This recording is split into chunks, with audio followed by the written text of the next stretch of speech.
আসসালামু আলাইকুম। এই মুহূর্তে আমরা রয়েছি গণভবনের সামনে। দেখা যে গণভবন সংসদ ভবন আমরা সামনে রয়েছি। আমরা যে অপর প্রান্তে দেখলাম যে গণভবনের যে মালামালগুলা, এই মালামালগুলা কিন্তু দেখলাম ছাত্ররা কিন্তু পাহারা দিচ্ছেন, তাদের নিয়ন্ত্রণে রাখছেন। যতক্ষণ পর্যন্ত সেনাবাহিনীর হাতে এই বিষয়গুলো তারা হস্তান্তর না করছেন ততক্ষণ পর্যন্ত তারা সারা রাত্র পাহারা দিবেন। কিছুক্ষণের মধ্যে হয়তো সেনাবাহিনী ওনারদের কাছে এই মালামালগুলা তারা হস্তান্তর করবেন আধা ঘন্টার ভিতরেই। আর এই মুহূর্তে আমরা গণভবন থেকে রয়েছি, আমরা গণভবনের সামনে রয়েছি। আর আশা করি আপনারা যারা আমাদের আজকের এই ভিডিওটা দেখবেন সবাই প্রত্যেকেই শেয়ার করে দেবেন। আমরা আজকের যে ঢাকার পরিস্থিতি আমরা দেখলাম মানুষ মুক্তভাবে হাঁটালে এবং চলাফেরা করতেছে। আর এই জায়গা থেকে আমরা কিছুক্ষণ আগে আমরা একটা যে ওদের সাথে কথা হয়েছে, আমরা ওদের কাছে কথা বলছি।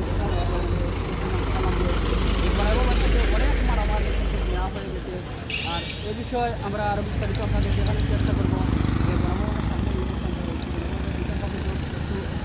গণভবন, আর এই গণভবনের সমাজে আমরা আপনাদের সাথে আজকের ভিডিও যে সবাই আমাদের ভিডিও শেয়ার করবেন।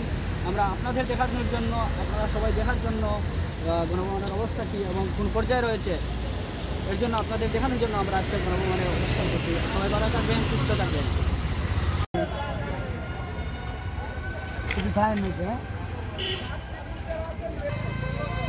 বাংলা আছে।